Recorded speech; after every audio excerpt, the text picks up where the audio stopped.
Con nè à? Đây chị nè. Cái nhói này cô mới tiền đặt thôi lại, cô mà lo nữa. Oli mà. À nhói sẽ trẻ hả? Một giờ sau mình nên để một kia lo. Oli à?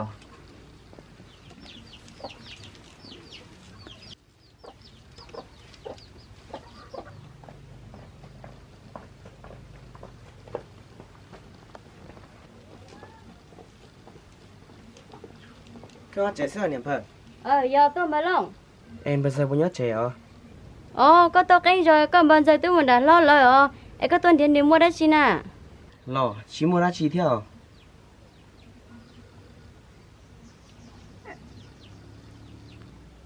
Mới lòng, con chị của đấy chị nè. Chỉ mua ra chi à? Giờ bây giờ chỉ trẻ trẻ cũng trẻ à? Chị muốn có tua.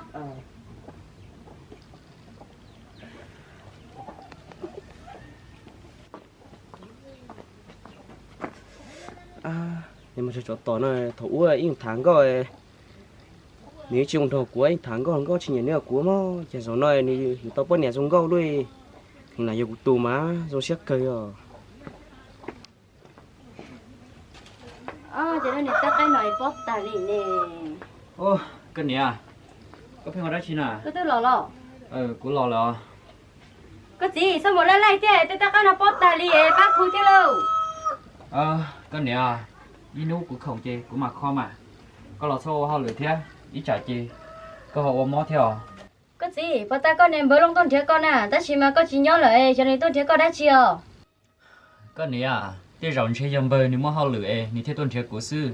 Ở lý chạy có họ chỉ còn nên nhớ tới ý tỏ của lò mà.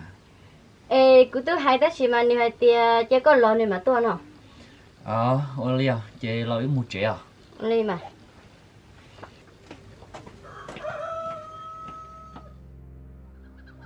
Chỉ xuống gâu bây giờ này cú tông chi thế. Tông thật tại chả chỉ một từ xuống gâu em bây giờ con nhẹ này. Sao tao á? Có gì chứ có tí gì ta là có thể bao nó đôi ta đi nè. Con nè tí giờ thì vô có lò chị cứ dập lâu theo đối ta thì nó. Khi là vô cú lò cứ chạy tí tao nó nên nếu nhỏ nó sẽ nhảy tao nó thì được. Giờ cô chỉ cứ chị có những chuyện lần rồi của nhỏ lần còn đi nó là mà. Tí vô có chạy nhỏ sẽ để vô lo trả lò. Sai rồi đó, số kia. Chị mua đã chưa? Tụp lo đấy chưa? Chị mua đã chưa? Có gì có tao nói cho trời nước tự ở trên xe lo nè. Con nhớ. Cái trái sao làm mình rồi? Có to lắm bớt. Cú to à? Tôi làm bao lâu? Dạ. Con nhớ. Cái gì nè? Mua ít tao có là trong bể lông rõ. Nè. Mấy lâu rồi to. Ô ly mà.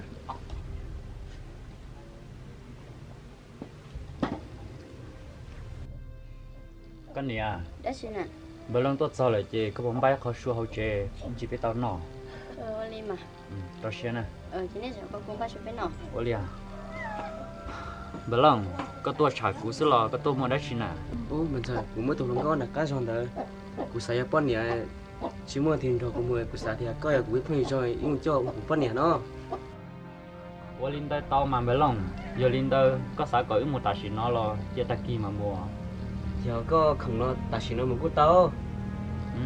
Ô linh tơ chỉ tao có hai cú bón nhẹ cho nó. Ô ly mà. Con nè. Con nè. Đấy chị nè. Tao tụi tao nói quay co. Iya. Con nè. Bữa long hay tiề, bữa long vô bón nè nó. Ấy giờ linh tơ có nhau sai chuyện nè. Con nằm bữa long một cho bón nè trong bữa long ấy, những gì cũng mà lo chèo. Oli mà. Chú ở đây một dân gia một cho bao niệm với long xe số một thằng long gạo sẽ chỉ nên một nem mà. Ô linh mà, cục báo là mà, để nhau sai chuyện nè. Liền. Bữa long giờ linh tơ chỉ ứ mùa. Ô ly mà.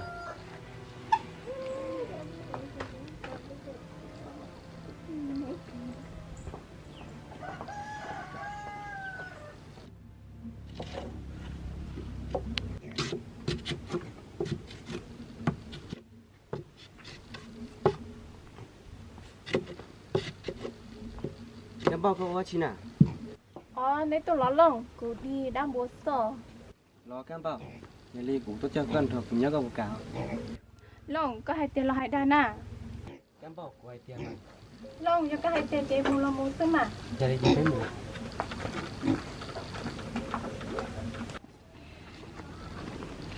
mình sao tao mê đâu đó chi mà các bác trai của bọn nhà muốn để của theo bị lôi mày nhiều chuyện thì cái để của loại mà cho của bọn nhà một chơi ô bữa lòng qua đi có bao nhiêu tàu mà tao xí mà giờ lên đây nó có tàu xuyên à ít trả cũng một sao tàu chế họ có tàu là tàu theo liền mình sao mua年tới lòng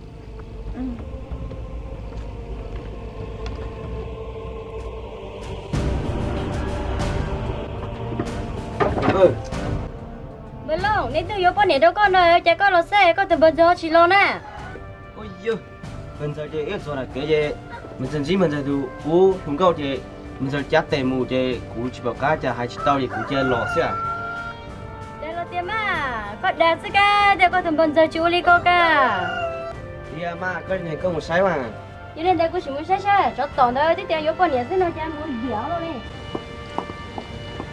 giống một cái này chứ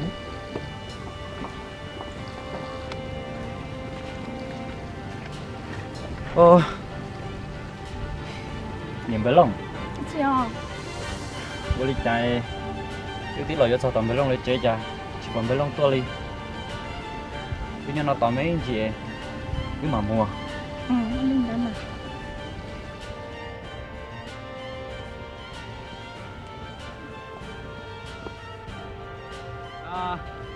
niệm bữa lòng qua đi chạy tao này bữa lòng chỉ có lò đi toàn tính thâu đi na cái gì ô cái nè có sao qua đi chạy cái tôi cái chiều qua trong hải cho có một cái thứ yếu luận to lên nè thôi thôi đi cha cái thằng long cao nó nè tôi nó chiều long cao đó ôi con nè qua đi chạy cái tôi sợ cái tôi chỉ tao nông cát tao hậu sáu lên nè cái tôi chỉ tôi chạy tí tu chụp lấy plon này có thế chạy chạy đi cha giờ lo té hai của anh chính nè của tôi bỏ cái gì nó nè nhìn lo có chỉ biết tôi nó của tôi gì nó đó đi tên là gì tôi ta lo ôi ơi nè lo của nè chơi cái này chỉ bắt thay dùng nó nè con nè qua chạy cái yếu chạy hành tâm bảo con à yếu là trong bể lông xứ điều gì bể lông thì chuyện một bài này tôi chỉ lo rồi ý nhau nó to xí nè tôi chưa trong hai cái gì sao hai đó chỉ nên đau rồi giờ tiếp tục cho nó ít một chơi sao lại đau của anh bao mà anh chỉ muốn lẻ có chơi lẻ sao ô những cái một cục xiên chính là mình chứ mà của trẻ con lòn đấy xe ta cầu con hay hả con nè cô một bao nè cô mua nè cô một bao cứ party một bao không phải gì nữa nè cô tôi chỉ dùng một rồi đi nè cái tôi chờ cái chủ tao trong hai thế mẹ u lý cha cái là tao là chị lấy tiếp bao nhiêu đó đi nó chạy ra đi đi cha của tôi bỏ cái này nè giờ lời tới hai gì của tôi nó là hai nó của tôi bỏ cái này nhau cái nè ấy giờ lên đó có chịu đi cha các bạn tranh thế của nhà thì tiền à của thế mấy lông ấy một cho mấy lông tụ lông câu lộ mấy lông bao nhiêu xin nó nè để chi mấy lông nếu họ một bên thì tụ ló rồi ấy giờ lên đây ít thì nhất người tôi tỏ sư lựa cho cái số lên tao nè sao được đâu chả thấy có chỉ ta chỉ nhau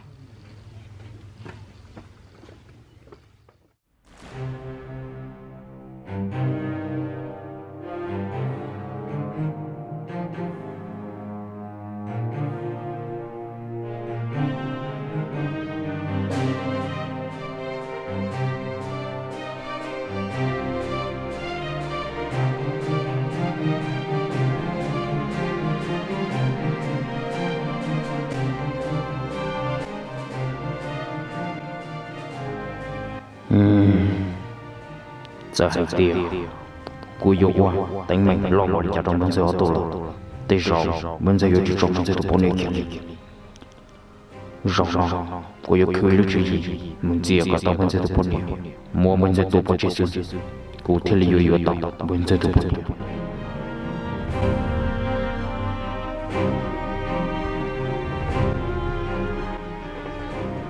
mình sẽ có chế xí đó giờ có tôi làm vậy không của tôi niệm phật của sáu mươi chỉ hai đâu có vậy không cái hai đó chỉ hai mà niệm phật mình giải huy trong của bà tao mình giải xếp hết cho trong cho giàu mình thấy mua cây mình giờ nhiều muốn đánh lúa tây bọn nè ô đấy ông bua cú toại mình giờ nên đau giàu lại thì chỉ nếu chiến tranh cú hại kia đi giờ là mang bờ lông cú lông cú chỉ cả xe tiền cha bữa nói có bây giờ cho tới tới cho cú đi nè nhầm bờ bữa lông có đấy chỉ nó cú nè nhầm bờ giờ khai có kia cú lúa đấy cũng nhiều con à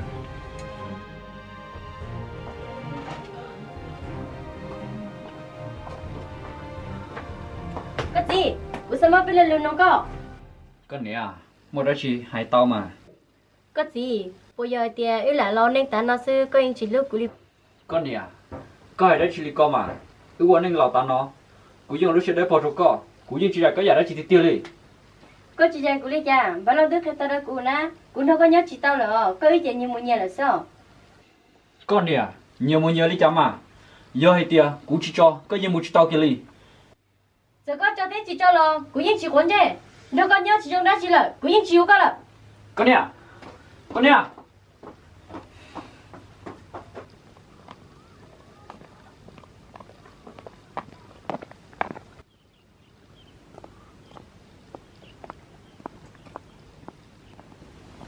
có mì trong trà sư lòng chỉ cho xe xả nè có mì cú mất sau kiaอยู่ป้าตะก็sẽ có vật cả sư ô liền lòng có vô chả là những người có sao ô liền có mì mình chỉ có nhớ đâu ta kia liền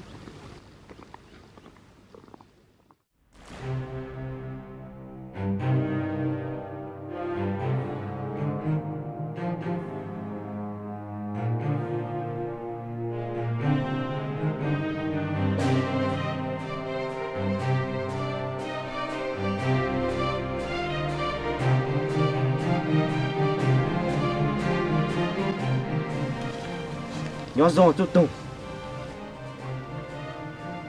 có tuần đó mua đã chỉ bao coi tu sa bọn mình mua công đòn về uống mất rau lử yếu mất có ua có tôi lử đã chỉ cú sa có một tua nón trời nọ rồi lo cú tiêu hậu cú nhớ nhiều cú sĩ nhiều có chỉ muốn nhiều cú chỉ tao đó có con chó trâu con một rau lử tiêu rồi uống mất chỉ phá rồi có nhiều lên có sao có cú nuôi tư ta kỳ nhiều lên tới có cả chỉ một chế ta kỳ cú máu có cho lử tia uống lên tới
ô tụi công dư nếu giờ lên tư cú lên chẳng nếu là tao của kia chỉ một khói tao cái nó giờ muốn có cho xịa ô tụi công dư cú cứ tao mới cho mọi chuyện nó đây do vì đi chả nếu họ giờ muốn có cho xịa nó để có chụp cuốn chạy đi theo lưới nhà công sức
tiêu chế sống chay nó liều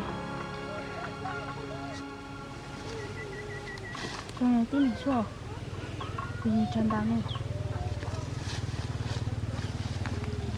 tin nè tin nè có bao chào